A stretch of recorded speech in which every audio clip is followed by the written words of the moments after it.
ایک بڑی خوبصورت حدیث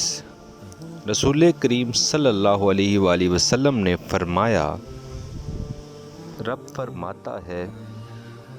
ایک بندہ ہے، اس کو میں نے آنکھیں نہیں دیں، اندھا ہے، پیدائشی اندھا ہے یا بعد میں کسی وجہ سے ہو گیا ہے، وہ بینا نہیں ہے، نابینا ہے، اس کے پاس آنکھیں نہیں، لیکن اس نے زندگی بھر صبر کیا، صبح قیامت وہ کھڑا ہوا تو رب کریم نے فرشتوں سے فرمایا کہ فرشتوں اس کو میں نے آنکھیں نہیں دی، بیچارہ نہ بیٹی دیکھ سکا نہ بیٹا، نہ باپ دیکھ سکا نہ ماں، یہ کوئی دنیا کا نظارہ نہیں کر سکا،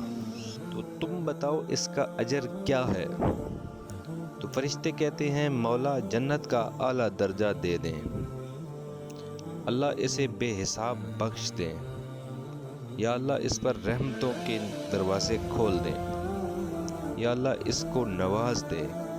رب فرماتا ہے اس نے ساری زندگی بغیر آنکھوں کے صبر کیا ہے، اسے صرف جنت نہیں ملے گی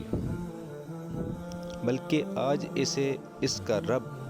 اپنا دیدار بھی کروائے گا۔